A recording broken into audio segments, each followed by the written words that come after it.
본 방송에서 제공하는 투자 정보는 투자 판단에 대한 조언입니다. 방송에서 제공하는 주식의 가치, 가격 상승 및 가격 하락에 대해서는 방송사에서 보장하지 않습니다.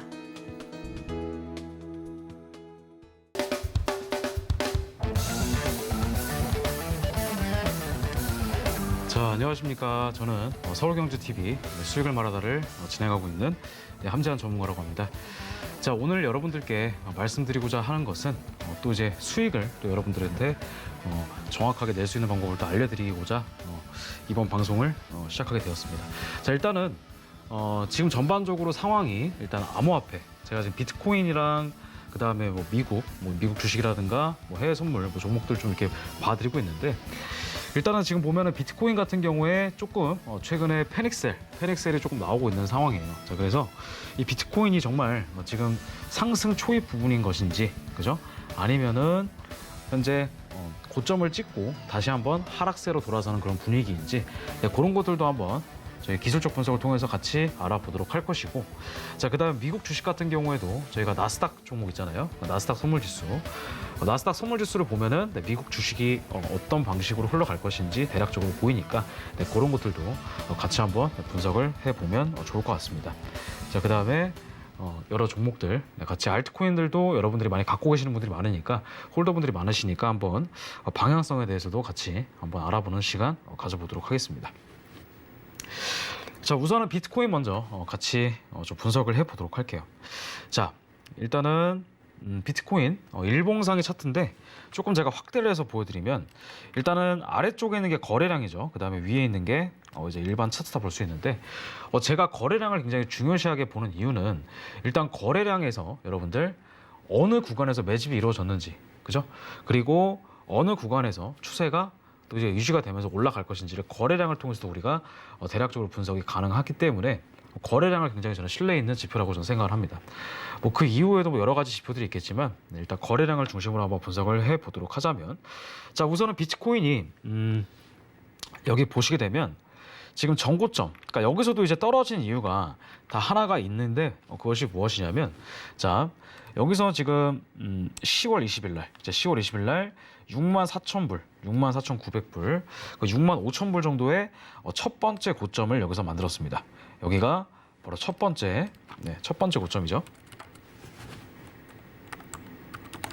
네, 첫 번째 고점. 자, 여기 첫 번째 고점을 거의 5,000불에서 66,000불 사이를 이렇게 만들었다 이거예요. 자, 만들었는데 다시 한번 조정을 주고 이렇게 두 번째 고점을 이렇게 만들었습니다.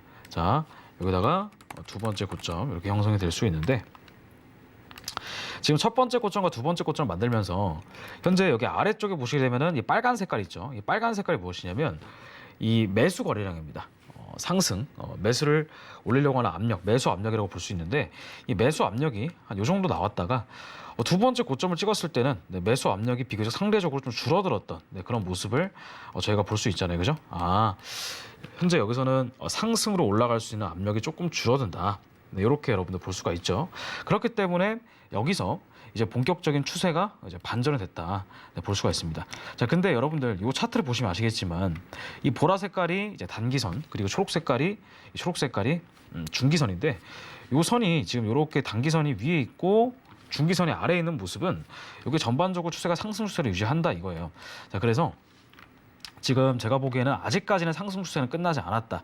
이렇게 저는 기술적 분석으로 봤을 때는 그렇게 보여지고요. 자, 그리고 여기서 이제 우리가 단기 반등을 언제 할 것이냐, 그걸 여러분들이 가장 궁금해하실 건데, 일단 현재 시점에서 봤을 때 단기 반등이 가능하려면 현재로서는, 자, 요 자리 지금 보시게 되면 52,650불 있죠. 52,650불. 이 자리를 좀 1차적으로 돌파를 해줘야 되고요. 자, 그 다음에 이게 돌파가 되면은 여기서부터 이렇게 계단식으로 안착이 되면서 올라갈 겁니다. 근데 지금 계속 여기서 이제 매물이 쌓여지게 되면서 추세가 지금 하락세가 나오고 있는 상황인데, 지금 보시게 되면은 이것도 매집봉이라 할 수 있고요. 그 다음에 지금 이것도 매집봉이라고 할 수 있어요. 그러니까 매집봉이라고 하는 것은 우리가 갑자기 매수 물량이 딱 들어오면서 추세가 올라가게 되면은 당연히 이게 추세가 올라가니까, 그죠? 우리가 소위 말하는 이 코인의 그 대량으로 갖고 있는 뭐 대주주라고 보면 대주주라고 볼 수 있는데, 이렇게 쉽게 올리려고 한다면 당연히 그죠? 천천히 매집을 해서 어느 순간 크게 올려야 된단 말이죠.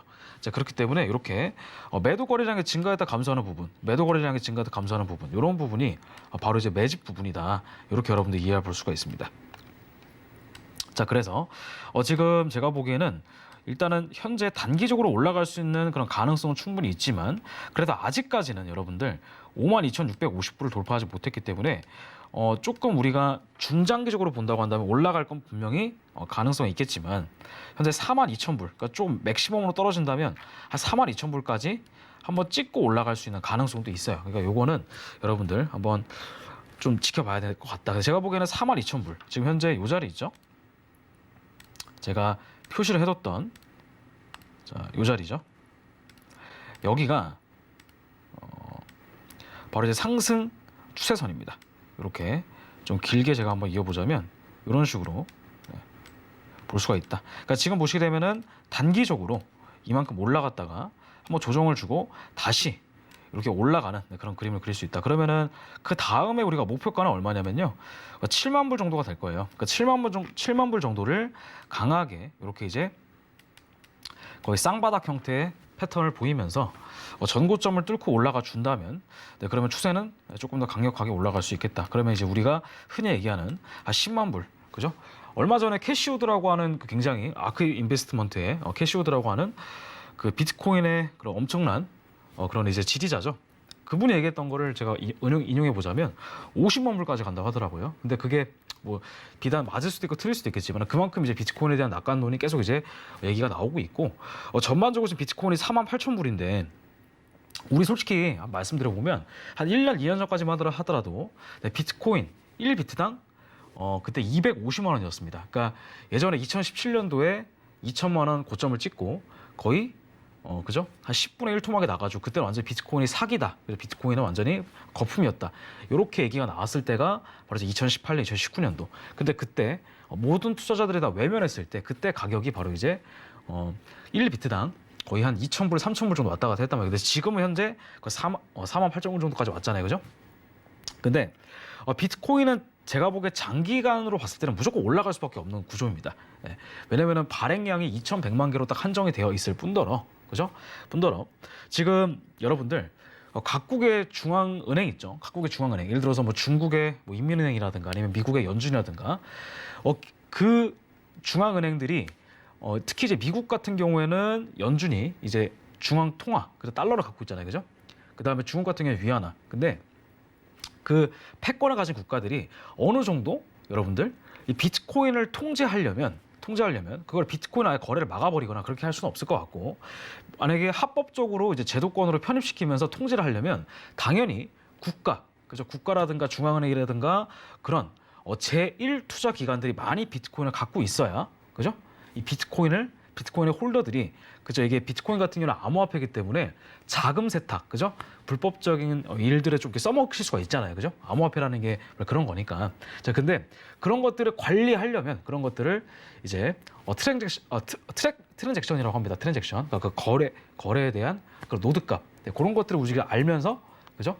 이 자금이 어디로 이제 움직이는지를 추적하려면, 지금 FBI라든가 뭐 그런 뭐 특정 수사관들이, 그러면 이 비트코인을 많이 가져갈 수밖에 없어요. 특히 국가 같은 경우에는, 특히 우리나라도 마찬가지고.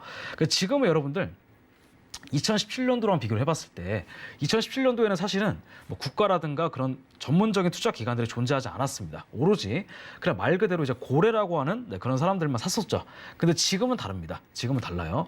2020년, 2021년을 거쳐오면서 여러 가지 뭐 ETF 상품들, 뭐 파생 상품들뿐만 아니라 이 전반적으로 제도권에 편입이 되기 때문에 이제는 이제 국가, 이제 특히 뭐 국가 집단으로 불리우는 그런 중앙은행이라든가 그런 것들이 본격적으로 비트코인을 사 모으기 시작할 겁니다. 이게 가격이 떨어지든 올라가든 상관없이, 그죠? 지금 뭐 중국에서 계속 이제 뭐 여러 가지 규제의 말들이 있지만 제가 보기에 중국도 뭐 비트코인을 많이 갖고 있을 수도 있고, 그리고 미국 같은 경우도 비트코인을 갖고 있을 수가 있어요. 그렇기 때문에 제가 보기에는 나중에 이거는 뭐 희망사항이긴 한데 뭐 나중에 한 5년, 10년 뒤에는, 그죠? 비트코인 한 개가 강남 아파트, 지금 현재 한 30억, 40억 정도 하잖아요.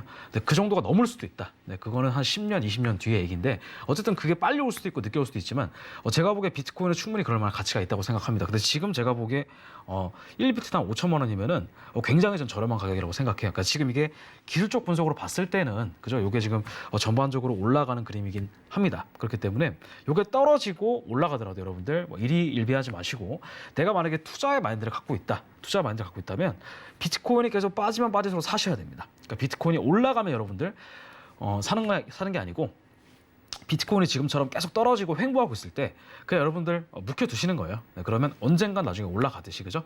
우리가 뭐 아파트, 뭐 집 같은 거 사면은 계속 그 시세가 올라가나 안 올라가나 우리가 계속 지켜보지 않듯이 이 코인 같은 경우는 마찬가지입니다. 특히 이제 비트코인이나 이런 것들은 뭐 우리 흔히 얘기하면 삼성전자에 비견될 수 있는데 저는 삼성전자와는 비교도 안 될 수준으로 말도 안 되게 이거는 중요한 가치 자산이라고 봅니다.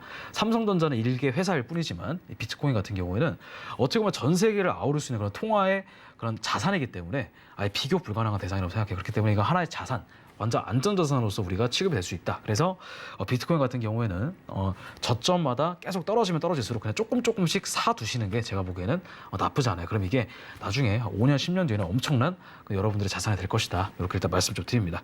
그래서 일단 비트코인 같은 경우 48,000불 정도인데 제가 보기에 52,650불 정도를 1차적으로 돌파를 한다면 제가 보기엔 추가 상승의 여력이 좀 있지 않을까 그렇게 한번 생각을 해보고 그게 만약에 돌파하지 못한다고 한다면 4만 불 정도까지는 떨어질 수 있겠으나 4만 불 정도 떨어졌을 때 여러분들 기회입니다. 여러분들 이게 나중에 뭐 3만 불, 2만 불 혹여나 떨어질 수도 있겠습니다만은 이거는 파동 이론 뭐 이런 게 중요한 게 아니라 비트코인 자산 자체의 특성을 보셔야 됩니다. 이게 발행량이 다 한정은 되기 때문에 어느 순간 이 가격은 계속 천정부지로 치솟을 것이다. 그래서 이뭐 비트 한 개에 뭐 10만 불, 20만 불이 여러분들 예전에는 솔직히 말도 안 된다 생각했지만 지금은 솔직히 뭐 비트코인 한 개 1억 간다. 그죠? 이거는 한 3년, 4년 전까지만 해도 말도 안 되는 그런 거짓말이라고 생각했지만 지금은 그럴 수도 있겠구나. 이렇게 우리가 어느 정도는 좀 생각할 수 있단 말이에요. 그러니까 이게 나중에 뭐 10억, 20억 간다. 지금 솔직히 말도 안 되는 얘기일 수 있겠지만 나중에 한 3, 4년 뒤에는 그럴 수도 있다는 얘기예요. 그렇기 때문에 여러분들 신중히 어차피 여러분들은 여러분들 자산을 신중하게 투자할 수 있는 그런 여러분들의 몫이기 때문에 항상 신중하게 생각하시면 좋을 것 같습니다.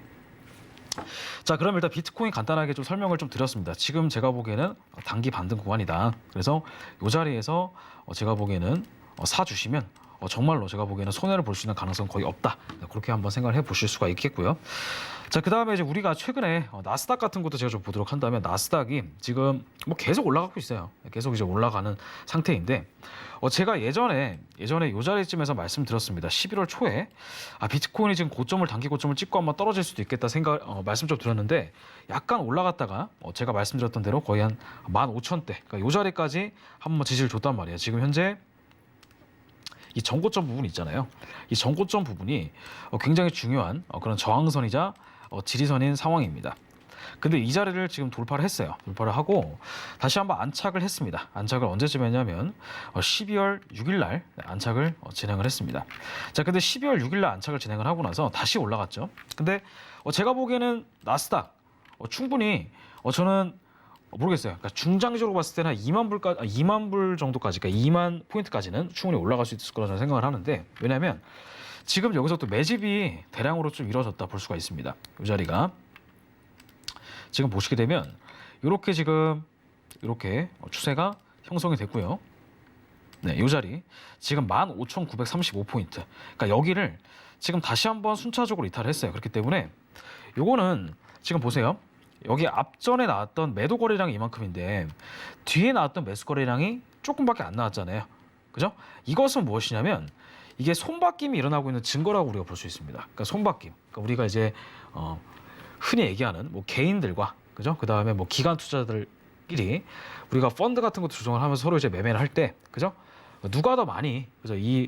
이것을 뭐 사냐 파냐에 따라 달라져 있는데 제가 보기에는 이 손바뀜이 좀 일어나고 있는 부분이 아닌가. 그래서 다시 한번 제가 보기에는 이 자리를 견고하게 지지를 해준다면은 다시 이렇게 좀 올라가는 그림을 제가 보기에 좀 그리지 않을까. 이렇게 올라가는 그림이 어느 정도는 좀 형성이 되지 않을까 그런 생각입니다. 그래서 나스닥 제가 보기엔 나빠 보이진 않아요. 그래서 이 자리, 그러니까 지금 보시게 되면 15,930포인트 이 자리가 만약에 뚫린다면은 이렇게 투매가 일어날 수 있어요. 그러니까 이렇게 기존에 지금 지지선 있죠. 여기가 만약에 하방으로 뚫린다고 한다면 투매가 일어날 수 있지만 현재 시점으로 봤을 때는 다시 한번 좀 반등이 일어나는 구간이 아닌가. 그래서 지금은 약간 좀 관망할 타이밍입니다. 사실 나스닥 같은 경우는 이 삼각수렴 형태의 패턴이니까. 근데 제가 보기에는 올라갈 가능성에 조금 더 무게를 두는 것뿐이에요. 그죠? 근데 어차피 매매는 여러분들 뭐 해보셨으면 아시겠지만 트레이딩, 그죠? 뭐 트레이딩이라든가 뭐 주식을 할 때도 마찬가지로 매매는 뭐예요? 매매는 대응의 영역입니다. 매매는 대응의 영역이기 때문에 여러분들이 요거를 잘 보시고 뭐 차트 분석이지만 여러분들이 대응을 잘 맞게끔 해주신다면 충분히 수익을 낼 수 있다. 그래서 제가 보기에 나스닥 같은 경우도 지금은 충분히 좀 다시 올라갈 수 있는 그 모멘텀이 제가 보기에는 있어 보여요. 그 다음에 지금 이제 나스닥이 올라갈 수 있는 그런 가능성이 있는 게 저는 이제 뭐라고 생각하냐면 일단 뭐 최근에 오미크론이 또 이제 우리나라에서도 이제 뭐 100명 정도가 감염이 됐고 지금 이제 뭐 화이자 아니면은 모더나까지 2차 백신까지 맞은 사람들도 그죠? 돌파 감염으로 인해서 오미크론이 이게 백신이 무용하다. 뭐 얼마 전까지만 해도 뭐 2차 백신까지 다 맞으면은 그죠? 완전히 백신에서 이제 해방됐고 이제 백신 패스부터 시작해서 그죠? 뭐 전반적으로 그죠? 백신을 다 맞았으면 뭐 해외여행도 갈 수 있고 막 그런 뭔가 기대감에 부풀었지만 오미크론이라는 새로운 또 감염체가 발견되면서 그게 또 뚫렸잖아요, 코로나가. 그죠? 근데 그게 뭐 예전에 그 델타 바이러스보다는 조금 더 뭐 치명력이 좀 약하다 그래가지고 일반 감기처럼 뭐 넘어갈 수 있다 뭐 이런 얘기는 하지만 사실 백신을 맞는 이유가 아예 걸리지 않으려고 맞는 거잖아요. 그죠? 근데 지금은 뭐 백신에 대한 부작용도 많이 나오고 있는 상황에서 전 세계적으로 지금 우리나라뿐만 아니라 전 세계적으로 다 맞았는데 이 오미크론이라는 새로운 또 변수가 존재했습니다. 그렇기 때문에 미국에서 또 연준에서 지금 금리를 올린다 이런 얘기가 나와도 쉽게 그죠? 뭐 테이퍼링도 얘기가 나오고 있지만 점점 그죠? 이게 쉽게 여러분들 이 눈치를 봐가면서 테이퍼링 해야 되는데 그렇게 할 수가 없어요. 그러니까 얘기를 해놨지만 그죠? 물론 할 수도 있겠고 안 할 수도 있겠지만 그렇기 때문에 만약에 테이퍼링을 조금 더 늦춘다 아니면 테이퍼링에 대한 시기를 조금 늦추고 금리 인상에 대한 어느 정도의 시그널이 조금 떨어진다면 그죠? 뭐 인플레이션은 어느 정도 좀 있겠지만은 이게 나스닥 지수가 조금 더 다시 부양할 수 있는 그런 가능성이 좀 있지 않나 저는 그런 생각이 듭니다. 네, 그래서 그런 생각으로 봤을 때는 이제 나스닥 같은 경우에도 우상향을 하겠지만 이제 나중에 하이퍼 인플레이션이 일어나면 안 되잖아요. 그죠? 하이퍼 인플레이션. 그죠? 예전에 뭐 베네수엘라처럼 뭐 말 그대로 뭐 베네수엘라의 뭐 화폐 가치가 완전히 뭐 폭락하지 않는 그 폭락을 하는 게 바로 이제 하이퍼 인플레이션이라고 하는 겁니다. 근데 그런 것들이 이제 왜 일어났냐면 그러니까 적절한 시기에 금리 인상을 하지 않았기 때문에 그냥 무조건 돈을 푼 거예요. 근데 지금 미국 같은 경우에는 양적 완화를 거의 10몇 년째 하고 있습니다. 2008년 이후로 2008년 금융위기 이후로 지금 2018년, 2020년 거의 12년, 13년 동안 예전에 없던 달러를 계속 이제 풀어냈단 말이야. 근데 이제 그 달러를 풀어냈던 거를 이제 소각을 해야 돼요. 소각을 해야 되는데 지금 이제 소각을 한다고 한다면 금융시장이 이제 무너질 수 있는 그런 리스크가 좀 있다라는 거죠. 지금 이제 아직까지 코로나 바이러스도 완벽하게 끝난 게 아니기 때문에 만약에 코로나 바이러스가 완벽하게 딱 끝난다고 한다면 그러면 테이퍼링 해도 되죠. 그죠? 근데 지금은 아직까지는 아니에요. 물론 요게 이제 오미크론의 변이가 이제 완전히 끝나면서 이제 코로나가 종식이 되면 모르겠지만 그 전까지는 제가 보기에는 그래도 이 화폐 가치가 계속 이제 어느 정도는 떨어지면서 그죠? 자산 가치가 조금 이제 올라가지 않을까라고 하는 그런 생각입니다. 자, 그래서 나스닥 같은 경우에는 제가 보기엔 올라갈 수 있는 가능성이 조금 더 높아 보이기는 해요. 그러니까 미국이 갑자기 금리 인상을 때린다, 갑자기 뭐 테이퍼링을 한다, 뭐 그런 뉴스가 아니라고 한다면 그리고 얼마 전에 또 비농업공 지표도 그렇게 좋지 않게 나왔기 때문에 지난주에 비농업공 지표가 발표가 됐잖아요. 그죠? 좋지 않게 나왔습니다. 그렇기 때문에 미국이 갑자기 또 테이퍼링을 할 수 있는 그런 나름대로의 근거가 조금씩은 좀 사라져가고 있다. 네, 그런 생각이죠. 자, 그래서 반대로 여러분들 금값이 지금 올라가다가 떨어졌어요. 금값 같은 경우도. 자, 금값이 이제 안전자산이라고 우리가 얘기가 되는 건데 금값이 떨어진 이유는 뭐예요? 계속 금리가 낮기 때문에. 그러니까 금리가 만약에 높다고 한다면 그죠? 금리가 높다고 한다면 안전자산에 대한 선호도가 좀 높아질 건데 금값이 좀 떨어졌습니다. 그죠? 많이 지금 떨어지고 있는 상황인데 지금 보시게 되면은 여기 기존에 하단선을 지금 또 돌파를 했습니다. 이 금 가격도. 그래서 뭐 1,670달러까지도 이렇게 하락할 수 있는 그런 가능성도 좀 있어 보여요. 왜냐면은 금값 같은 경우에는 그죠? 사실은 금이 안전자산이기는 해요. 안전자산이긴 한데 솔직히 금 시장을 여러분들 쥐락펴락할 수 있는 데가 어디냐면요. 시카고 선물 거래소입니다. 그러니까 전 세계에서 거래소가 굉장히 많아요. 근데 시카고 선물 거래소가 거의 금 가격을 완전히 컨트롤하고 있습니다. 그래서 금 가격 자체 이게 제가 보기에는 1,700불이 솔직히 말도 안 되는 가격이라고 생각하거든요. 훨씬 더 높아야 돼 사실은 금이. 솔직히 금 1온스당 최소한 10,000불에서 20,000불은 가야 돼요. 원래 그 내재 가치적으로 봤을 때는. 근데 지금은 1,700불밖에 안 되기 때문에 이건 제가 보기에 이건 솔직히 뭐 제 뇌피셜이긴 하지만 미국의 그 달러에 대한 위상을 놓치지 않기 위해서 금값을 계속 이제 tum에 하락시켜 주는 겁니다. 그러니까 계속 이제 올라가면 떨어뜨리고 올라가면 떨어. 물론 이게 금리 인상이 갑자기 되면서 뭐 금융시장이 무너진다고 하면은 당연히 금값은 여기보다 제가 보기에는 최소한 10배 이상 올라갈 거예요. 네, 근데 지금 거기에 또 대체제가 또 비트코인으로 또 이제 바뀌었기 때문에 제가 보기 금 가격은 미국이 지금 완전히 US 마켓이 컨트롤하고 있다. 특히 이제 시카고 선물거래소에 있는 그런 금 가격에 대한 것들이 다 이제 어느 정도 영향을 받기 때문에 그래서 제가 보기에는 네, 좀 지켜는 봐야 될 것 같아요. 금 가격은. 그래서 나스닥이 지금 현재 올라가고 있는 상황이고 금 가격이 떨어지고 있다. 그러면은 우리가 또 이제 달러를 봐야 된단 말이죠. 달러 지수. 달러 지수는 계속 올라가요. 지금 보면 달러 지수는 왜냐하면 금리 인상에 대한 가능성이 어느 정도 지금 계속 영향을 받고 있는 상황인데 달러 지수 이렇게 지금 반등이 나오고 있는 상황이죠. 네, 과거에 이제 우리가 2018년도에 금리를 인상한다고 했을 때 그때 우리가 이때 이제 왜 올라갔었냐면 이때 이제 옐런 의장이었잖아요. 2017년도 옐런 의장이었는데 그때 뭐 금리를 올린다 뭐 이런 얘기가 나오면서 올라가다가 갑자기 이때 뭐가 발생한 거예요? 코로나 변수가 발생하면서 이때 무진장하게 돈을 풀었단 말이죠. 그렇기 때문에 달러 가치가 당연히 떨어질 수밖에 없겠죠. 그래서 지금 다시 턴 어라운드 해가지고 올라가고 있는 그런 상황이라고 볼 수가 있어요. 근데 달러 가치가 제가 보기에는 어느 정도 올라가게 돼서 이게 뭐 코로나 변이가 딱 끝나면 잘 모르겠어요. 끝나면은 이제 테이퍼링을 본격적으로 하게 되면서 달러 가치가 올라갈 것이고 나스닥은 떨어질 건데 지금은 네 이게 하이퍼 인플레이션이 오지 않게끔 계속 이제 연준에서 어느 정도 조정을 좀 해 나가야 되겠죠. 근데 지금 보면은 금 가격은 어떻게 되고 있어요? 금 가격은 떨어지고 있는데 달러는 지금 올라가고 있잖아요. 달러는 계속 올라가고 있다. 그렇기 때문에 제가 보기에는 달러에 대한 가능성, 그 달러가 어디까지 올라갈지는 좀 지켜봐야 되겠지만 주봉상으로 봤을 때, 자 여기가 지금 제가 보기에는 굉장히 큰 저항대예요. 지금 보시게 되면 96.977, 그러니까 이 자리가 좀 큰 그림으로 보자면은 이런 그림으로 볼 수는 있습니다. 지금 네, 이렇게. 그래서 만약에 올라간다고 하면은 한 102포인트까지도 한번 눌렀다가 이렇게 상승 가능성이 있어요. 근데 여기를 지금 뚫지 못하고 계속 떨어지고 있는 겁니다. 자, 아마 이런 그림이 좀 형성이 되지 않을까. 그래서 달러는 지금 잘 올라가고 있는 게 왜냐하면 미국에 대한 금리 인상에 대한 그런 가능성이 좀 높아졌기 때문에.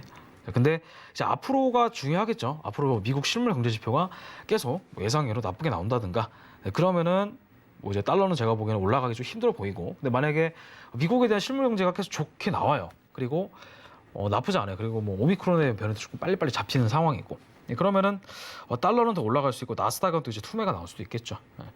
그런 위험성이 있다. 자, 그러면 여러분들 미국 주식 많이 하시는지 모르겠는데 제가 이제 애플, 뭐 테슬라 이런 종목 한번 좀 같이 분석을 좀 해보도록 할게요. 애플이 좀 많이 올라가긴 해요. 애플이 좀 많이 올라가긴 하는데 지금 주봉상으로 봤을 때 전고점을 지금 뚫으면서 계속 지금 어떻게 보면 이게 나스닥 선물지수를 제가 보기에 이끌어가고 있다고 좀 보거든요. 네. 지금 애플 같은 경우에도 최근에 네. 지금 165불 이 고점 있잖아요. 이 165불을 아예 상단으로 돌파를 했어요. 아예 상단으로 돌파가 나왔습니다. 이 자리가.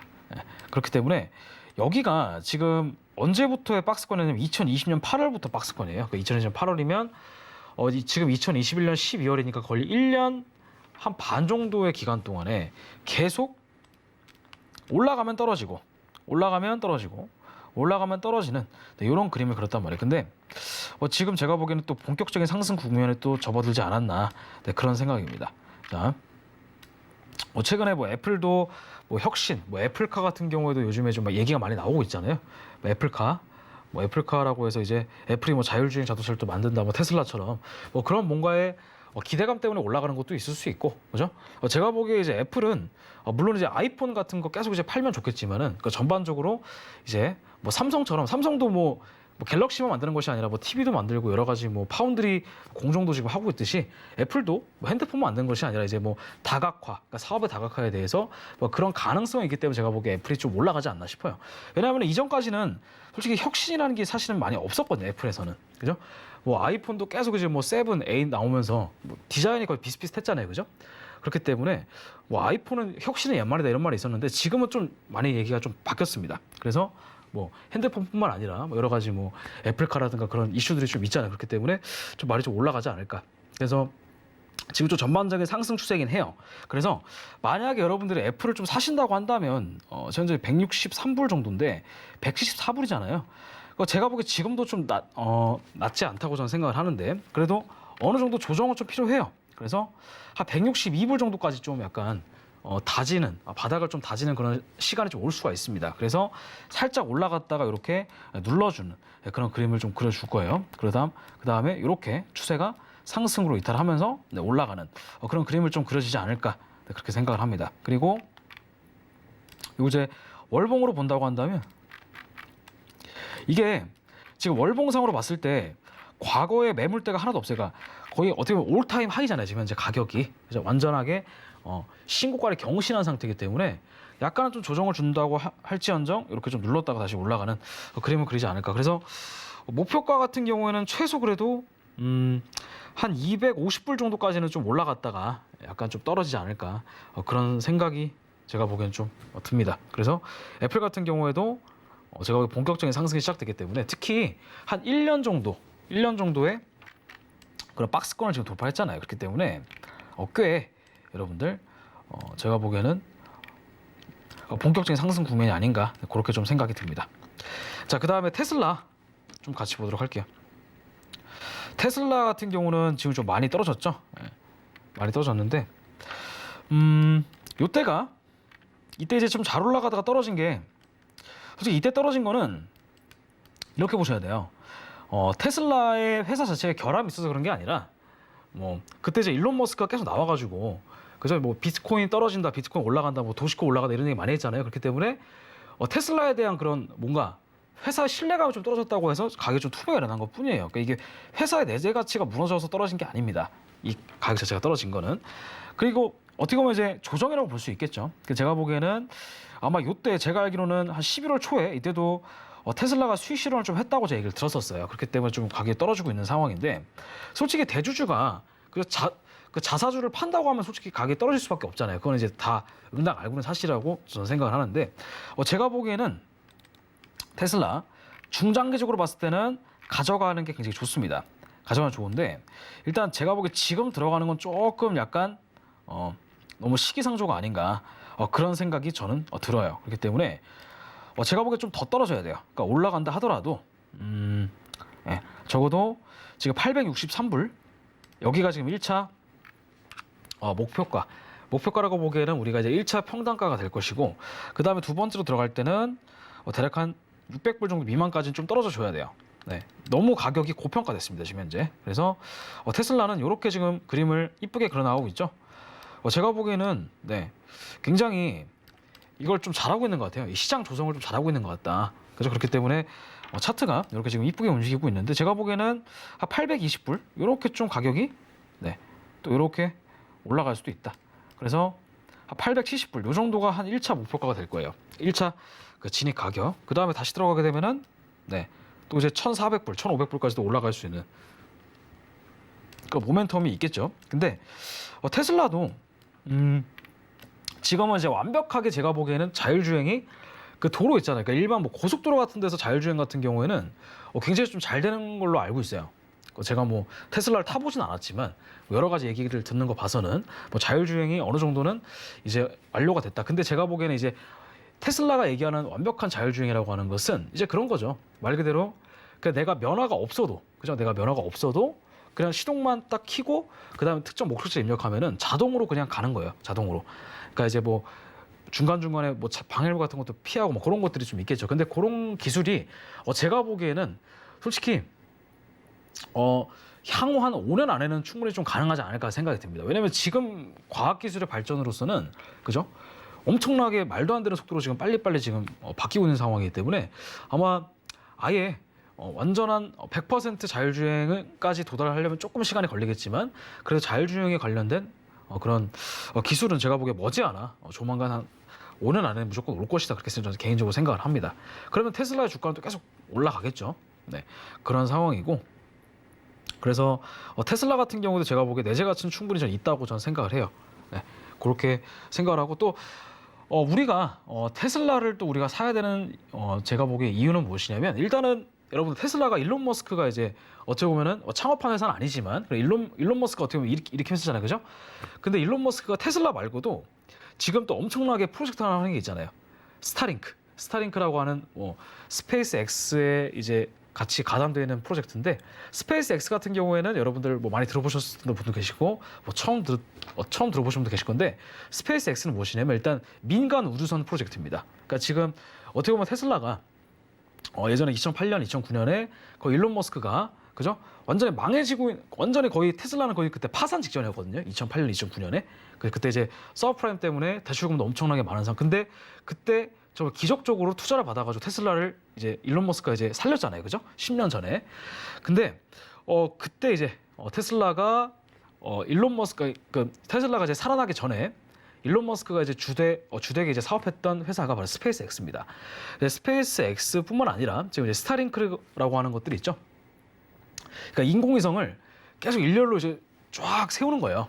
네, 일렬로 쫙 세워서 거기에서 이제 와이파이라든가 그런 인터넷망을 싹 다 설치를 해가지고, 그러니까 지금 우리가 3G, 우리가 뭐 지금 3G가 아니라 5G 쓰고 있잖아요, 그죠? 그런 기지국, 그러니까 인터넷, 그러니까 지금 와이파이가 터지는 데도 있고 안 터지는 데도 있지만, 그 이제 스타링크 얘기하는 게 전 세계에 이제 그런 인터넷을 다 터지게 만들겠다. 네, 그런 게 이제 어떻게 보면 이제 일론 머스크의 그런 굉장한 포부라고 볼 수 있죠. 근데 그런 것들이 다 이제 테슬라의 주가 가치에 어느 정도 좀 영향이 있지 않나, 네, 그런 생각입니다. 그래서 제가 보기에는 테슬라 가격은 그렇게 좀 올라갈 수 있잖아.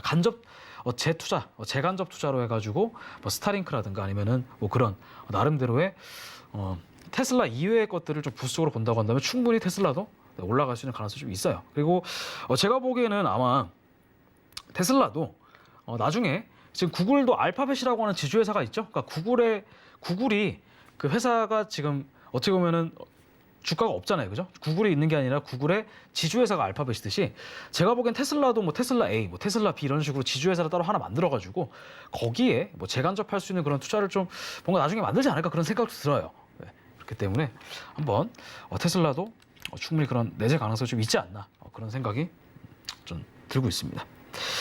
자, 그래서 뭐 테슬라, 애플까지 좀 알아봤고 이제 여러분들 알트코인 제가 알트코인들을 좀 몇 개를 좀 봐드릴 건데 요즘에 지금 비트코인이 떨어지고 있는 상황에서 알트코인들이 지금 계속 힘을 못 쓰고 있는 상황이에요. 그렇기 때문에 이 알트코인들이 이제 언제쯤 올라갈지 그런 거를 좀 우리가 좀 볼 필요가 있어요. 그래서 이 알트코인들을 제가 몇 개를 좀 보고 이번 시간을 좀 맞춰보도록 할 건데 자, 일단 여러분들 알트코인이 올라가든 떨어지든 간에 가장 중요한 거는 일단은 전반적으로 이 코인이라고 하는 것은 그런 게 있어요. 제가 보기에 뭐 종목들이 검증 많잖아요, 그죠? 예전에는 뭐 이제 우리가 뭐 에이다, 뭐 솔라나 아니면은 뭐 최근에 엄청나게 핫했던 뭐 시바코인, 그 다음에 얼마 전까지 핫했던 도지코인. 그러니까 시바코인이나 도지코인은 밈코인이잖아요, 사실은, 그죠? 그러니까 밈코인 같은 경우는 이제 상승률은 굉장히 큰데 그런 것들이 좀 단점 무엇이냐면 갑자기 올라갔다 꺼지는 약간 좀 그런 것이 좀 있잖아요, 그죠? 그렇기 때문에 여러분들이 만약에 코인을 좀 중장기적으로 투자한다고 한다면, 그러니까 비트코인, 이더리움뿐 아니라 뭐 이제 이더리움뿐만 아니라 시가총액, 그죠? 좀 시가총액 풍부한 종목들을 좀 살 필요가 있어요. 예를 들어서 제가 코인 마켓캡이라고 하는 사이트가 있습니다. 여기 들어가 보시면 이제 우리가 포트폴리오를 좀 짜볼 수가 있는데 여기 보시게 되면은 이제 1번, 2번, 3번 쭉 나와 있죠. 그러니까 이게 무엇이냐면 이게 시가총액에 대한 그 순위입니다. 이제 비트코인이 1위, 당연하죠. 2위가 이더리움, 그러니까 3위가 이제 BNB 코인인데 솔직히 BNB 코인은 예전에 1년 전까지만 하더라도 시가총액이 100위도 안 됐던 코인이에요. 근데 바이낸스의 거래소가 갑자기 폭발적으로 성장하면서 거의 3위까지 올라갔죠. 예전에 제가 BNB 코인을 한 개 그때 거의 뭐 한 몇천 원 정도도 안 됐던 걸로 생각하는데 지금 62만 원이잖아요, 그죠? 엄청난 상승률. 그 다음에 뭐 테더, 솔라나, 카르다노, 그 다음에 USD 코인. 그러니까 USD 코인은 지금 테더 기반 USDC 코인, 그 다음에 테더 기반 코인 7위도 이제 어떻게 보면은 스테이블 코인이죠. 그다음에 8위가 리플, 9위가 폴카닷, 10위가 도지코인. 그러니까 도지코인도 밈 코인이잖아요, 사실은. 그죠? 그러니까 이게 이 코인이 나중에 정말 충분히 올라갈 수 있는 거 모멘텀을 어떻게 체크해 볼 수가 있냐면 일단은 그 코인이 어느 생태계에 위치해 있는가. 그죠? 어느 생태계에 위치해 있는가. 그죠? 그러니까 비트코인 같은 경우는 당연히 발행량이 한정되어 있기 때문에 비트코인 네트워크라고 하는 그 네트워크가 딱 있죠. 이더리움도 마찬가지로 이더리움 네트워크라고 하는 ERC20이라고 하는 네트워크가 있죠. 그래서 이더리움 기반의 스마트 체인을 만들어서 거기에 그 파생되어 있는 코인들이 굉장히 많습니다. 그죠? 그 다음에 바이낸스 코인도 이제 바이낸스 스마트 체인이라고 하는 게 또 2019년에 나왔잖아요. 그죠? 그렇기 때문에 BSC 기반 토큰들이 굉장히 많이 발행이 된 상태예요. 그래서 제가 보기에는 1번, 2번, 3번은 제가 보기엔 충분히 포트폴리오가 굉장히 좋습니다. 그리고 뭐 테더로 솔직히 여러분들이 투자해서 시세 차익을 가져갈 수는 없을 것 같고, 그 다음에 솔라나랑 그 다음에 카르다노가 이제 에이다잖아요. 에이다 같은 경우에는 이제 그 11월 말에 썬데이 스왑이라고 하는 그런 이제 덱스가 이제 오픈이 된다 안 된다 막 그런 얘기 있었지만은 오픈이 좀 미뤄졌죠. 약간 좀 미뤄졌어요. 그래서 솔라나가 지금 계속 가격을 회복하지 못하고 있는 상황인데 제가 보기에 카르다노 충분히 가능성이 있어 보이고요. 그 다음에 리플은 이제 얼마 전까지 계속 SEC에서 계속 이제 서로 이제 법정 공방을 다퉜다가는 지금은 솔직히 약간 좀 보류 상태긴 한데 리플도 제가 보기에 나중에 좀 승소할 거라 생각합니다. 그래서 리플, 그다음 폴카닷, 그다음에 도지코인, 뭐 아발란체, 뭐 테라, 뭐 시바이누 이런 것들은 다 이제 밈코인이죠, 사실은. 그죠? 뭐 폴리곤, 바이낸스 USD 이거 같은 경우는 이제 그거죠. 바이낸스 자체적으로 쓰고 있는 그런 거래소 플랫폼. 뭐 크립토닷컴 같은 경우는 이제 그거예요.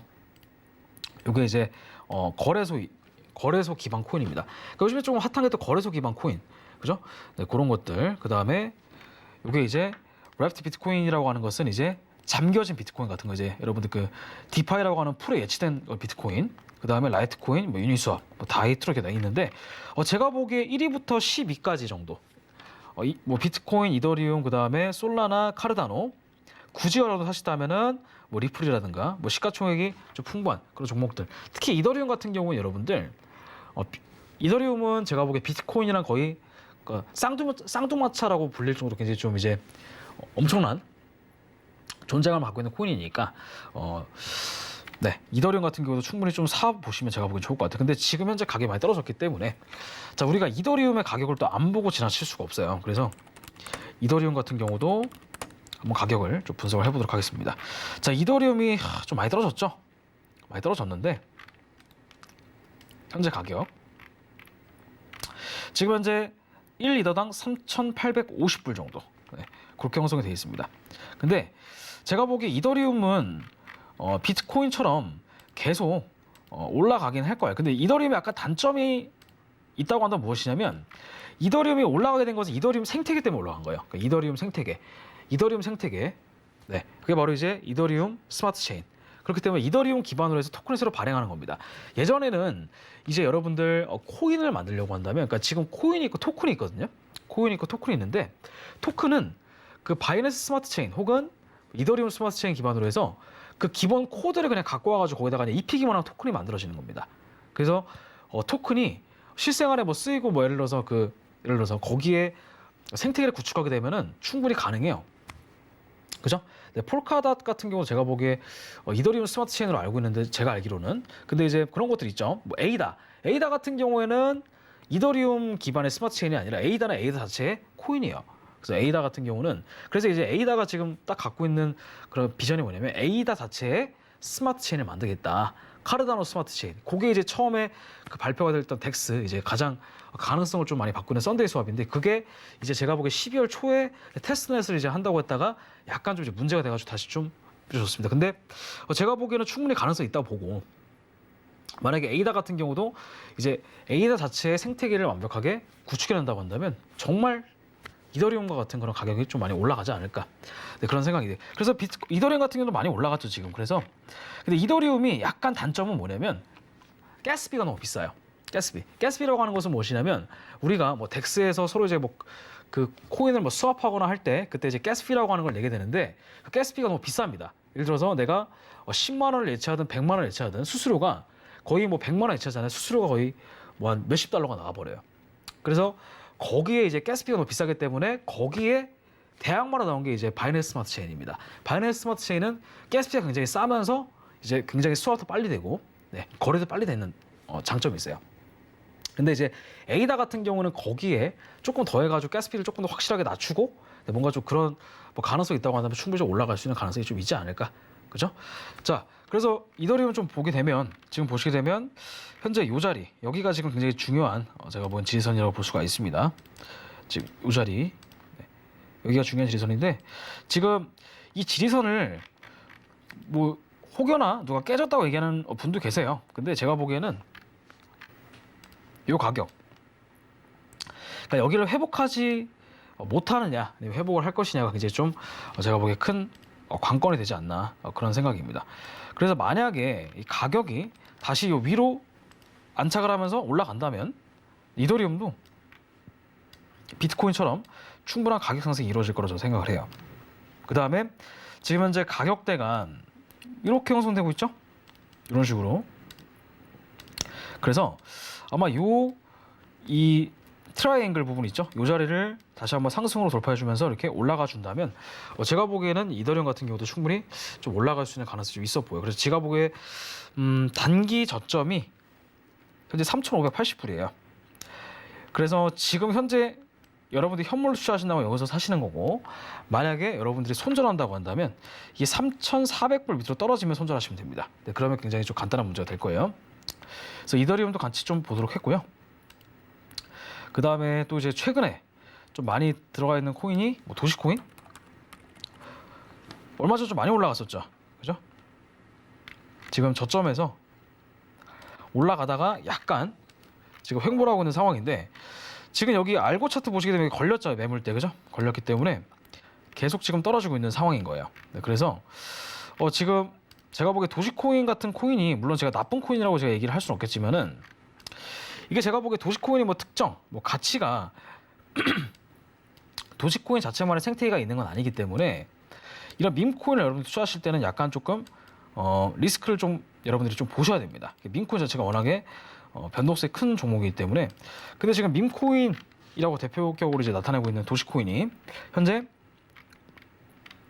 이렇게 살짝 기존의 하락 추세선을 지금 이탈을 지금 하려고 지금 시도를 하고 있어요. 그러면 이게 만약에 뚫린다면 그럼 어디까지 올라갈 수 있을까요? 0.22달러까지 올라갈 수 있습니다. 여기까지. 이렇게. 여기까지 올라갈 가능성도 있어요. 충분히. 근데 올라갔다가 여기서 떨어질 가능성이 높아요. 제가 보기에는. 그러니까 여기까지 1차적인 상승이 어느 정도 있어 주다가 그 다음에 다시 한번 떨어질 가능성이 굉장히 높아 보이고요. 지금 여기 있죠. 이 자리. 과거에 무슨 선이죠? 과거에 지지선입니다. 그러니까 지지선을 지금 다시 위로 돌파가 나와줘야 되는데, 지금 제가 보기에 이 부분이 우리가 무슨 부분이라 볼 수 있냐면, 여기가 과거에 지지선이었던 부분이 뚫렸기 때문에 여기가 새롭게 뭘로 바뀐 거예요? 저항선으로 바뀐 겁니다. 저항선으로 바뀐 거예요. 그렇기 때문에 여기서 다시 한번 조정을 주고 떨어질 수 있는 가능성이 있어 보인다. 이렇게 여러분들 생각을 해주시면 되겠습니다. 그래서 만약에 이 가격이 여기 위에까지 올라갔다가 떨어진다면 다시 0.15달러까지 올 수가 있을 것이고, 여기를 뚫는다 그러면 또 전고점까지도 한번 가능성이 좀 있어 보여요. 그리고 이 도시코인은 여러분들 이게 좀 크게 본다면 지금 이 부분 있죠. 자, 지금 여기가 0.2달러, 0.2달러인데 여기를 지금 돌파가 이미 나와 있는 상태예요. 그래서 현재 0.18달러, 이 자리를 지금 굉장히 견고하게 유지를 해주느냐 아니면 그렇지 못하느냐가 앞으로 도지코인의 그 행방을 제가 보기에는 결정할 것 같아요. 그러니까 여기가 다시 한번 저점을 갱신을 해주면서 눌러준다면 이렇게 저점이 올라가면서 다시 상승세가 좀 나오지 않을까, 그런 생각이 제가 보기엔 듭니다. 자, 그래서 도지코인도 알아봤고, 그 다음에 지금 또 종목들이 몇 가지가 있죠. 폴카닷. 폴카닷도 지금 보면은 비트코인이랑 굉장히 좀 비슷하게 움직이고 있어요. 현재 상황이 비트코인이랑 굉장히 비슷하게 움직이고 있다. 폴카닷도 일단 주봉상 분석을 해보면 현재 지금 계속 떨어지고 있는 상황에서 단기 매물대가 어디냐면 단기 매물대가 여기입니다. 36.79달러. 그러니까 여기를 지금 뚫어줘야 돼요. 여기를 돌파를 해줘야 안착하고 올라갑니다. 지금 계속 떨어지고 있는 상황이라서 일봉상의 차트도 좀 제가 좀 보도록 할 건데 일봉도 마찬가지예요. 일봉도 지금 저가가 계속 갱신되고 있죠. 단기적으로 봤을 때는 33.06달러. 여기가 1차 목표가가 되는 거고요. 여기를 뚫지 못하면 떨어질 거예요. 그래서 지금 제가 보기에 현금 비중을 크게 갖고 계시는 게 좋아요. 특히 알트코인 같은 경우에 여기 위를 돌파하면서 이렇게 올라가야 됩니다. 지금은 아직까지 올라가려면 그래도 조금 시간이 아직은 많이 남아 있어요. 지금 24% 정도 더 올라가야 됩니다. 자, 그 다음에 루나 코인 같은 게 많이 올라갔었죠. 루나 같은 경우도 현재 마찬가지인 게 지금 매물대가 지금 갱신이 되고 나서 여기죠. 충분히 상승이 많이 이루어졌어요. 그리고 지금 약간 조정을 주고 있는 상황입니다. 그래서 이 루나가 더 올라간다고 한다면 밑에까지 좀 떨어져야 돼요. 그러니까 조금만 조정을 주고 이 전고점 부분 있죠. 이 자리. 그 다음에 이 자리. 그러니까 여기를 충분히 제가 보기에는 매물대를 좀 소화를 시켜줘야 그래야 좀 올라갈 수 있는 그런 가능성이 좀 있지 않을까. 네, 그런 생각이 들어요. 그래서 루나 같은 경우도 지금 당장 사기에는 조금 늦어요. 조금 이제 빨라요. 그래서 한 55달러나 49달러 정도까지 조금은 유의 깊게 한번 지켜보실 필요가 좀 있어 보입니다.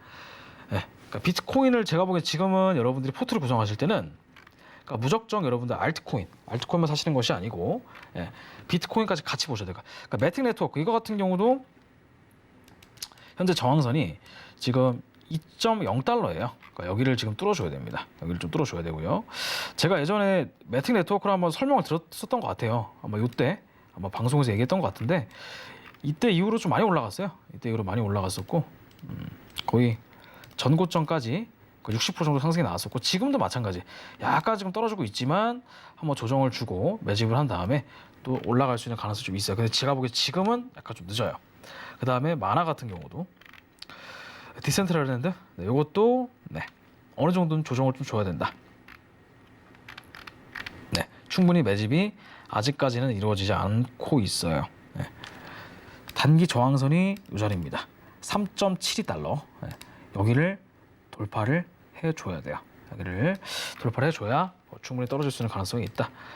그 다음에 체인링크 같은 경우도 아마 고점에서 들어가셨던 분들이 좀 많을 거예요. 그러니까 이거 같은 경우도 주봉상 지금 거래량이 굉장히 좀 많이 죽은 상태이기 때문에 현재 25.16달러 여기를 좀 돌파를 해줘야 됩니다. 일단은 그 다음에 일봉상으로 봤을 때도 현재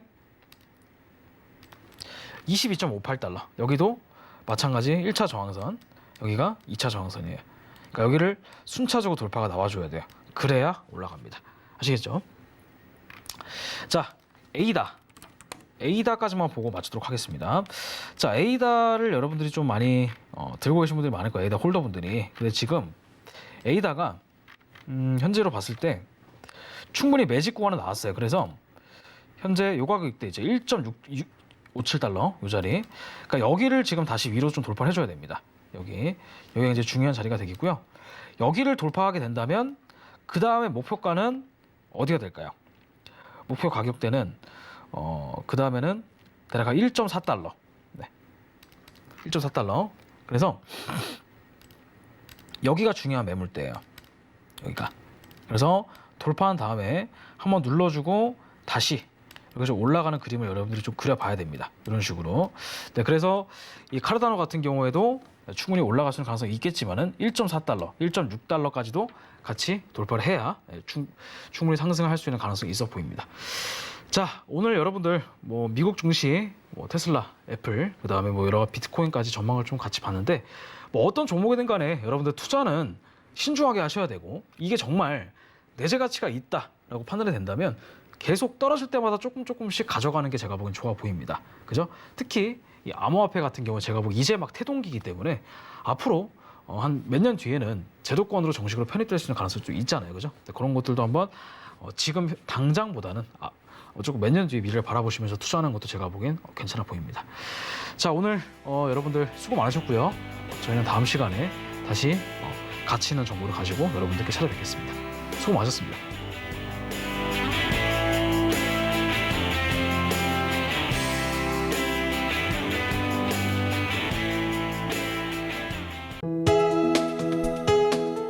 본 방송에서 제공하는 투자 정보는 투자 판단에 대한 조언입니다. 방송에서 제공하는 주식의 가치, 가격 상승 및 가격 하락에 대해서는 방송사에서 보장하지 않습니다.